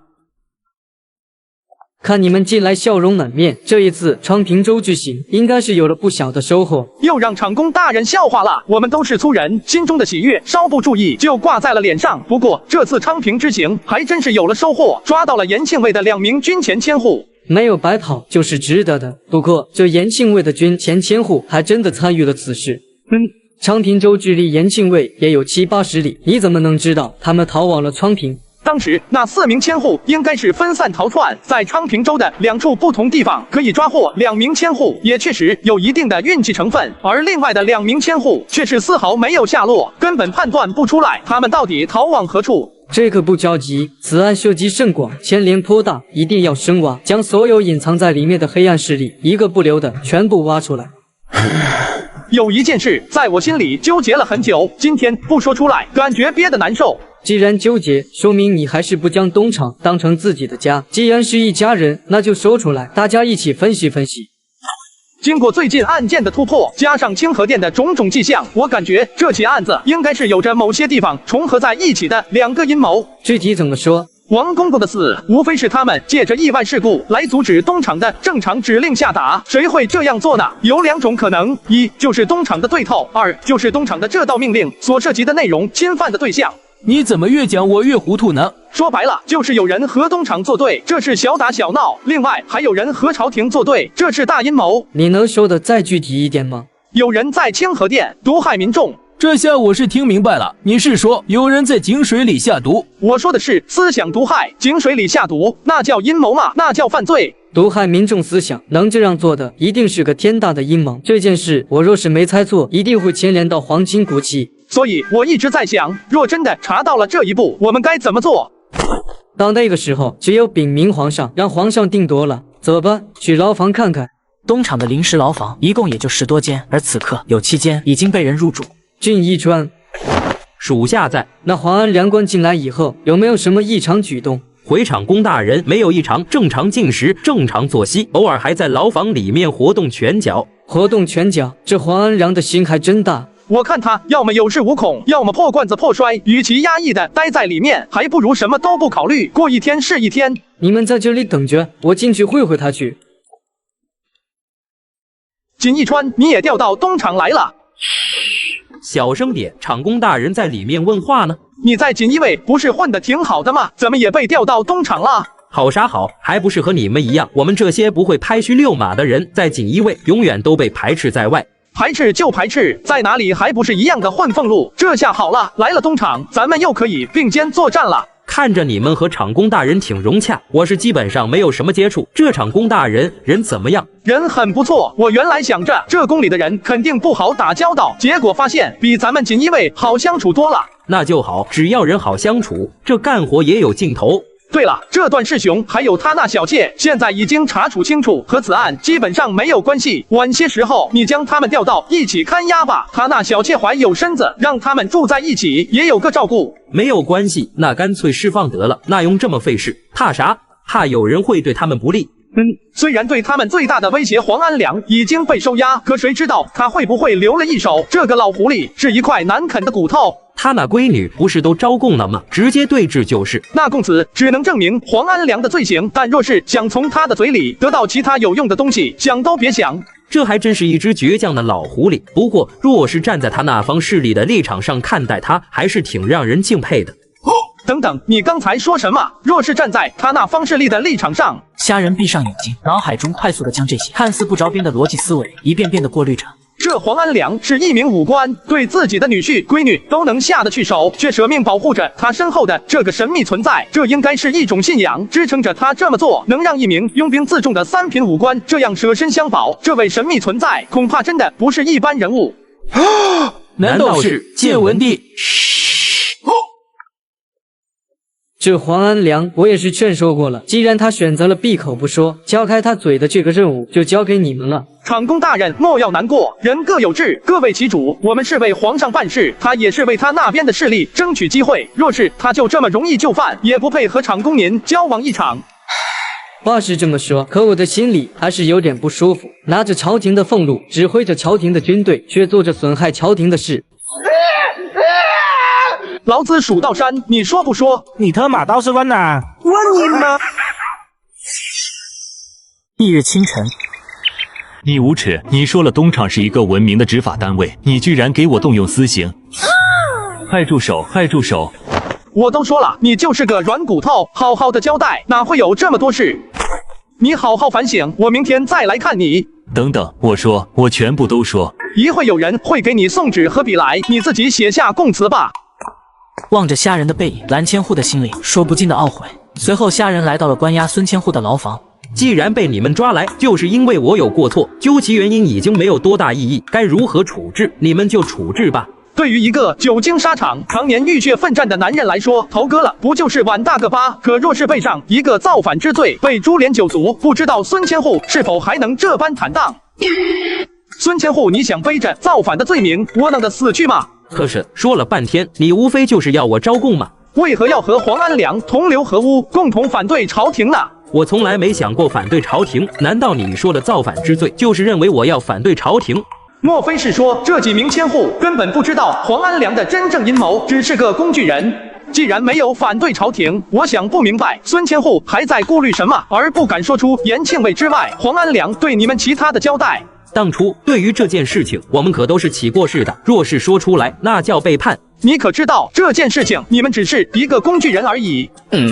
在黄安良的背后隐藏着更大的阴谋，而这个阴谋足以威胁到朝廷的安危。你不是在糊弄我吧？你说你只是东厂的一名普通校尉，如此大的事情，你怎会知道？我的确是东厂的一名普通校尉，但这起案子是由我一手查办，而且东厂厂公大人更是下令查办这起案子的过程中，东厂的所有人马任我指挥。那你是如何指挥的？当然全靠我左下角免费领的 Mate 60 Pro 才能无缝指挥。左下角还能领手机，我怎么不知道？那当然，这次左下角厂商做推广活动，准备了5000台苹果15 Pro Max 和华为 Mate 60 Pro 作为福利免费送，都是官方正品手机，颜色任选，你栽在我手上不冤。那你看我这还能领取吗？我还是很热心的，只要刷到这条视频的都能领，手机还都是官方包邮直发的。那快教教我再怎么领。你从左下角链接进去，点底部下载，下好注册上去就能看到领取界面了。等会我就领个15 Pro Max 去。对了，锦衣卫的高手也是被你所杀。你说的是手持3尺清风剑的那2名死士吗？对，他们并非为我所杀，我想从他们的口中得到一些有用的东西。他们是咬破嘴里提前放置的毒药，毒发身亡的。今日才知道，连锦衣卫最顶尖的2大高手都丧命于你的手上，我真是自大的有点过了。天下之大，高手如云，我只是侥幸没有碰见更强的人而已。事实就是事实，你也不用过于自谦。我想问一个和案件无关的问题，不知道可以不？请说。可否告知我你的大名？虾仁。你就是那个对加官进爵毫无兴趣的快刀虾仁啊！对。想不到啊，有朝一日我竟然落到了快刀虾仁的手里。好吧，过招，我将我知道的全部都说出来。说吧。那天指挥使将我们都召唤到了营帐之中。这些成事不足败事有余的阉人，他们借着自身便利的条件，编造一些莫须有的罪名，将锦衣卫前指挥使纪纲纪大人生生的诬陷成了罪犯，在午门外凌迟处死。禀大人，属下以为这诏书既然已经传达天下，我们必须全力的配合和支持才是。没错，皇上的诏书，身为朝廷军队，怎敢不遵从？只是这锦衣卫的前指挥使纪纲，是因为私自打造了上万件兵器，才触怒了圣威，在午门外凌迟处死。这一点乃是朝廷昭告天下，属下不敢怀疑啊。那只是皇上被那群阉人所欺骗，给纪纲指挥使头上安的一个莫须有罪名而已。真正的原因，乃是被阉人所陷害。属下以为，最近蓝千户的防区军务繁忙，来人扶蓝千户去后面休息。等蓝千户再次出来的时候，就变了一个人，特别支持黄安良对抗东厂。就这样，一场鸿门宴将我们就拉到了东厂的对立面。这哪里是对抗东厂，这分明是对抗皇上。那接下来，黄安良给你们交代了什么具体的事宜？其他人不知道，只是从我这里抽调了10名骑兵，去往了顺义县。那10名骑兵现在可回归你部？自从那10名骑兵调离我部以后，指挥使也将他们的卷宗从我那拿走，到目前为止也没有送回。卷宗都拿走了，等于说黄安良从你那直接将他们连根挖走了？差不多就是这个样子。这10名骑兵自己这辈子恐怕也找不到了，所有的事情都是围绕着黄安良展开，这黄安良才是此案突破的最大关键之处。只不过在这紧要关头，长工大人却是给了黄安良3天的静养时间，这到底是让他悔过呢，还是想让他有充足的时间理顺所有的破绽来和自己对抗？这么说来，你并没有直接的参与到这件事情中。没有。既然没有，当天我去抓捕黄安良的时候，他为什么要通知你们逃走呢？因为后来锦衣卫来人，我们一起交谈过。最主要的，锦衣卫在清河店设局杀死东厂太监的事情，我们也知情。清河店设局，你们有没有参与？没有。那黄安良有没有参与？应该也没有。孙千户并不知道虾仁如此尽心查办此案，就是因为清河店3名太监之死。虾大人之前就是锦衣卫的人，对锦衣卫的了解肯定远远超过我们这些旁人。我想冒昧的问一句，那纪纲到底是罪有应得，还是说真的被人陷害？冤枉不冤枉我不知道，这个纪纲和你们的指挥使大人还有着几分相似，都属于那种顺我者昌，逆我者亡的狠角色。惭愧，真是惭愧啊！孙千户，那锦衣卫和延庆卫负责沟通之人，你可知是谁？那人始终戴着一顶压得很低的大斗笠，我们根本看不清形貌，更不知道名讳。如此神秘，看来黄安良虽然拉着你们入伙，可压根没有想让你们知道他全盘计划的意思。可能指挥使感觉我们答应的不是很痛快，怕我们反水吧。目前你所知道的锦衣卫都做了哪些的事情？清河店的命案、顺义县的命案，皆是锦衣卫所为。指挥使也吩咐过，以后若是遇见锦衣卫的人，尽可能的提供方便。这是准备为锦衣卫的下一步行动做全面的支援啊！一会我差人送笔墨来，你将你所知道的一切都写下来吧。走出牢房的大门，外面的天色已经变暗。今天的提审对于案情的进展没有丝毫的帮助，那隐藏在暗处的锦衣卫之人还是无从知晓身份。不过知道了清河店的所有安排皆是锦衣卫所为，也算是一种收获。下一步只要揪出这个隐藏在锦衣卫之内的幕后黑手王三的大球，也就可以报了。虾仁，小李子这么急着找我，出什么事了？长工大人命我传你过去，我去13驿找你。校尉说你去了大牢，这不我才加把劲追了上来。能够让长工大人紧张的，莫非是皇上亲临？到底是什么人要来？我也不知道，想那多干嘛？一会来了不就知道了。永乐年间，分东厂和西厂。西厂锦衣卫指挥使纪纲被处死后，锦衣卫的地位在朱棣心中一落千丈，于是东基市场成立了。虾仁就是东基市场的一名校尉。原本他每天混日子，到月就领俸禄，可谁知自己的好兄弟被卷进官场斗争，无辜害死了。于是虾仁开始一路调查，没想到竟会掀起大明的腥风血雨。13驿校尉虾仁参见长工大人。起来吧，旁边看座。这位是掌管着整个京城的治安与政务，同时沿路着6部和尚书房的顺天府尹陈鄂陈大人。见过陈大人。你是虾仁？是，属下东厂13驿校尉虾仁。也是原来的锦衣卫校尉？是，属下是长工大人直接从锦衣卫调过来的。他说的没错，连同他所在的13驿都是我从锦衣卫专门要过来的。长工慧眼识珠，刚刚将这虾仁纳入麾下，就挖掘出如此大案，连朝廷的3品指挥使都给拿下。大人谬赞了，虾仁本身就心思缜密，观察细微，在锦衣卫的时候就办过许多的大案子，只不过是淡泊名利，受到了排挤，功劳都被他人所顶替。我受皇上之命组建东厂，担任厂工一职，理应重用人才。虾仁，听说你在锦衣卫的时候消极怠工，和混日子差不多，为什么到了东厂却是如此的卖命查案？敢问陈大人，你听谁说的？我在锦衣卫消极怠工，整天在混日子。虾仁，这是顺天府尹全大人，你怎么可以这样质问？长工大人，我并没有质问陈大人，我是在询问陈大人，你是听何人之言，说我虾仁在锦衣卫的时候消极怠工？听你的意思，我若是说不出来是听谁说的，你还要治我诬陷之罪了。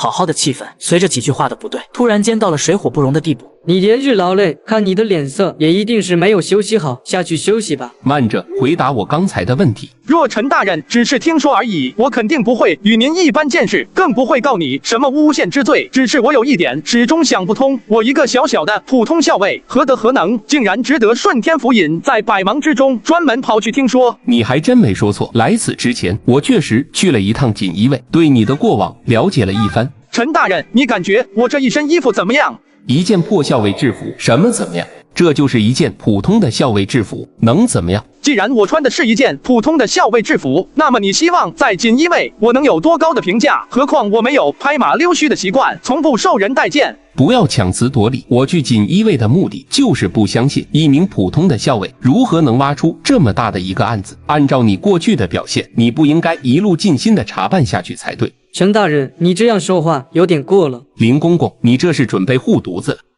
我东厂的人，我自己会管教，还轮不到他人来指指点点。林公公，我不过就是说说东厂一名普通的校尉，你又何必急于站出来表态？这人的本性天生下就已定性，就如同一头狼崽，无论你如何付出与驯养，也不会变成一只听话的狗。姓陈的，这里是东厂，不是你们顺天府，还轮不到你在这里污言秽语，乱讲一气。林公公，你我都是为朝廷做事，不会为了几句口角，真的就撕破脸皮吧？哼！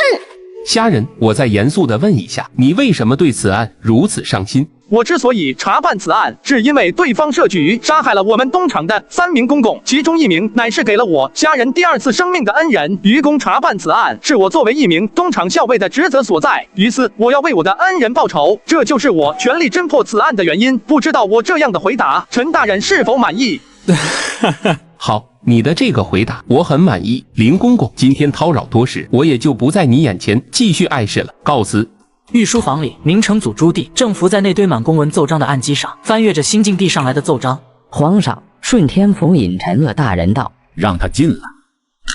陈顺天府尹陈毅参见皇上。起来吧，旁边有椅子，自己坐。随后，陈鄂便把此行的情况一一的汇报给朱棣。这小林子都开始护犊子了。小四，明天传小林子进宫一趟，顺便带上个虾仁。翌日，一身劲装的林尚礼正在东厂的大院里练习他自创的那一套健身功法。厂公大人还是和宫里的时候一样勤奋啊。皇上传我进宫吗？皇上昨晚就交代了，让我今早来传你进宫，让你顺便带上虾仁。随后，王小四将昨天御书房听见的事情一五一十的告诉了林尚礼。陈恶这个老东西，连我也一起骗，看我见了他不骂死他。小李子，去传虾仁过来，随我一起进皇宫。今天进宫，说白了就是朱棣想当面考验一下虾仁，看看值不值得重用。没有多大功夫，两人就来到御书房门前。皇上还在早朝吗？是，皇上早朝还没结束。行，那我们就在这里等着皇上。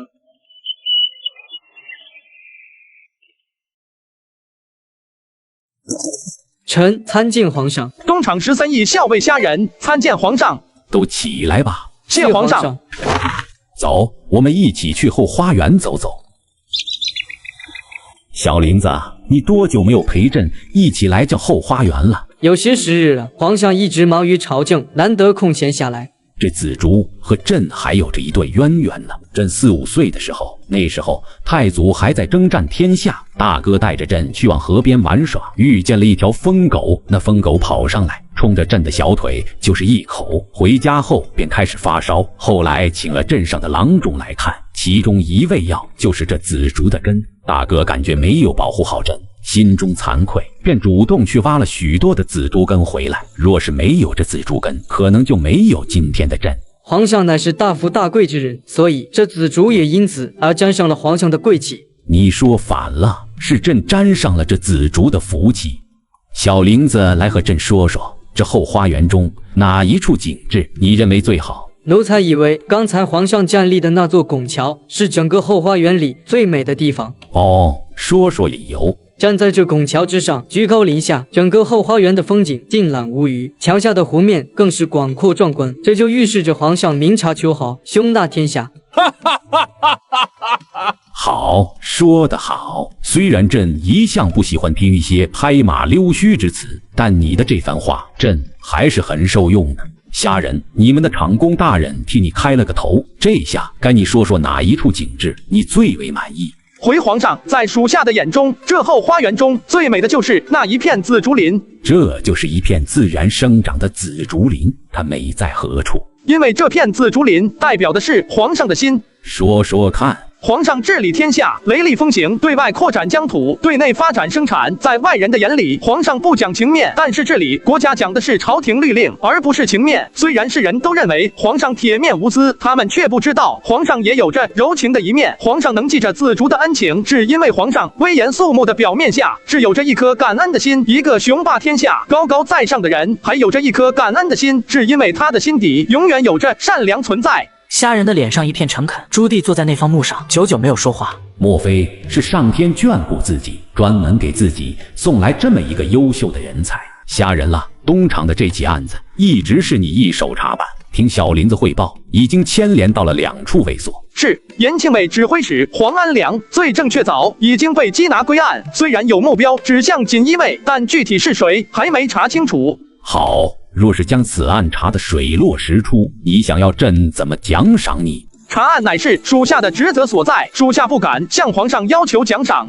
既然你不要，朕还偏要给。若是你能将所有的参与者一网打尽，朕就赐你紫衣加身。这大明王朝除了朕，你谁都不败。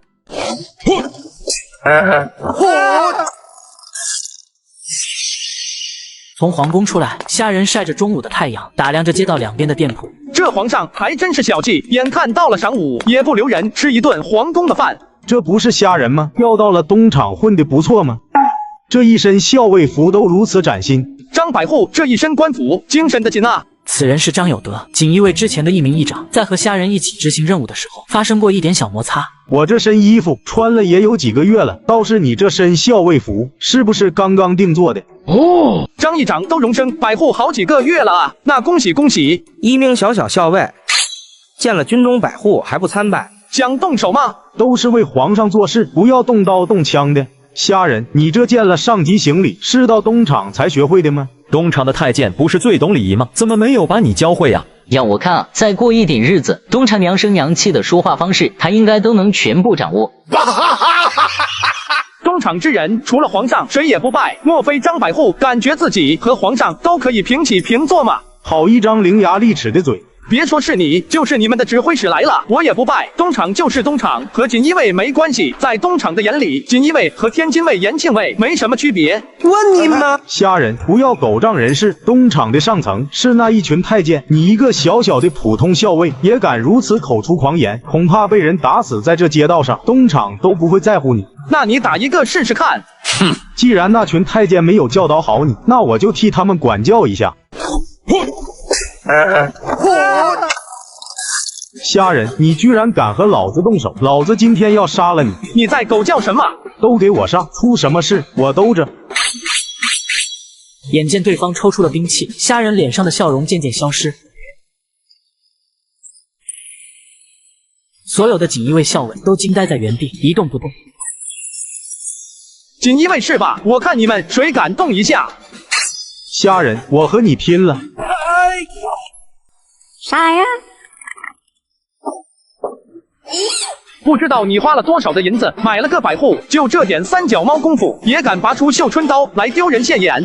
你等着，毁了绣春刀，锦衣卫和你没完！你等着，你给老子在这里等着！唉，这饿着肚子还要和人打一架，算什么事啊？13亿驻地，午饭时间已过。舒服。我就说伙房里面怎么叮叮当当的，还以为是进了贼呢，原来是你小子在这。哪里的贼有这个胆子，跑到东厂13亿的伙房里偷东西？不对啊，早上我听小李子说，皇上召你进宫，怎么这么快就回来了，连饭都没混上？皇宫里的饭菜虽好，哪有咱自己食堂里吃着自在？那种大鱼大肉的太油腻，不喜欢。没混上就是没混上，还死要面子。来，这是几个煮好的猪蹄子哟，还得是一长大人好啊。今天去了皇宫，感觉怎么样？除了房子大，就是院子大，反正就是一个字大。唉，不知道这辈子我有没有机会进皇宫里面去看看。皇宫啊，里面尽是规矩，哪有咱13亿自由自在？去里面武器都不让带。没带刀，那你腰间别那是什么？绣春刀，这是绣春刀的刀柄。怎么只是一个刀柄？哪里捡来的？不是捡来的，今天回来的时候遇见了张有德，这刀柄就是他的。是以前锦衣卫和我们执行过任务的张有德。他现在是一名锦衣卫百户，今天见了我，和我动手了，绣春刀被我打碎了，只剩下了这个刀柄。你和他们打起来了，弄了半天没吃饭，是和别人打架去了，绣春刀被毁。我估计锦衣卫不会善罢甘休，一定会找上门来。段议长，那你说怎么办？打，整个13亿的人一起上，狠狠的打。其实虾仁希望这锦衣卫的人来得越晚越好，来得晚说明那张有德已经将绣春刀被毁掉的事情上报了上去，而一层层的上报极有可能会引起隐藏在锦衣卫中幕后黑手的注意。说曹操，曹操到。你就待屋里，我引他们进来。门外有着20-30名锦衣卫校尉，全副武装，右手紧紧地按在腰间的刀柄上，一副随时就要动手的模样。锦衣卫，我东厂与你们并无往来，带着这么多人来门口喧哗，是不是有点过分了？段天明，将虾仁交出来。张有德，你这嘴是怎么了？是吃肉夹馍中毒了吗？问你吗？你就是这里的议长。你又是谁？这是我们新上任的柳千户。识相点，交出毁掉绣春刀之人。好大的口气，请柳千户自知一点，这里并不是你们锦衣卫。我再说一遍，交出毁刀之人。什么思密达？我听不懂啊。就议长，我不想重复第3遍，明白了吗？我明你个头啊！虾仁不在，要么你们进去搜，要么就滚。柳千户，那虾仁就在里面，我们进去搜去吧。眼前这名议长看似很反感锦衣卫，干事请君入瓮，实则准备关门打狗。就议长，大家都是为皇上效力，你又何必咄咄逼人？这他妈是13亿的驻地，你们来此粗暴的踢打大门，又叫嚣着让我教人，现在说我咄咄逼人，怎么？锦衣卫的这种盛气凌人的态度，也想用在东厂吗？绣春刀被毁，我只是想要一个说法，你若是一心想护着自己的人，我这就转身离去。曹宇峰，你说毁就毁，当东厂是什么地方？随便一个人都可以来诋毁吗？说来就来，说走就走，东厂不是菜市场。看见13亿这番架势，张有德心中害怕起来。此事因自己而起，若真的动起手来，他们绝对会将自己作为头号目标。你们想要动手？老子今天还真就动手了，给我上！一个小小的议长，竟敢对堂堂锦衣卫千户动手，自己若是都不敢还手，今后还如何在京城做事？如何在锦衣卫扬名立万？是什么人在13亿狗叫？柳千户，就是他碎了我的绣春刀。此人可以一指碎掉绣春刀，这东厂还真是藏龙卧虎。我问你，为什么要毁掉张百户的绣春刀？什么绣春刀？弄了半天，你们跑到13亿，就是来诬陷我毁掉了绣春刀。你还不承认是吧？柳千户的心中瞬间慌了，原本是想着来将毁了绣春刀的虾人拿下，带回锦衣卫再细细审问，而今却被颠倒是非强行留下，这动手不行，不动手也不行。你想怎么样？什么怎么样？你带着人气势汹汹的来我东厂13亿门口诬陷我，要么赔偿，要么人留下来，让你们指挥使亲自来给个说法。在虾人的心里，既然要闹，就要将此事闹大，不能挖出锦衣卫身后的主谋，就先将整个锦衣卫狠狠地踩在脚下，为王三的死讨得一点利息。绣春刀毁了，那是张永和自己的事。若是今天将自己也拉下水，这刚刚拔上来的千户位置，恐怕有些不保。算了，还是让一步，息事宁人吧。赔偿赔多少？看在都是为皇上做事的份上，你若是能赔偿个10万两银子，我也就不和你计较了。我你妈！你是存心想将我们留下了？我们哪来的那么多银子？那就进来坐会吧，等你们指挥使大人来将你们接回去。锦衣卫指挥司处上任没多久的指挥使徐开英坐在堂前，悠闲地喝着小酒。指挥使大人，不好了，不好了！什么事？这么匆匆忙忙，成何体统？柳千户和1名百户，还有20多名锦衣卫校尉，被东厂13亿的人扣下了。我锦衣卫与东厂各行其道，互不干涉，他们为何要扣押我锦衣卫的人？而且还有1名千户。这个属下不知，前来送消息的人已经走了。真是胆大包天，扣了我的人，还专门来送消息，他们这是想要干什么？他们还说，要么拿着50万银子去赎人，要么就让指挥使大人亲自过去一趟。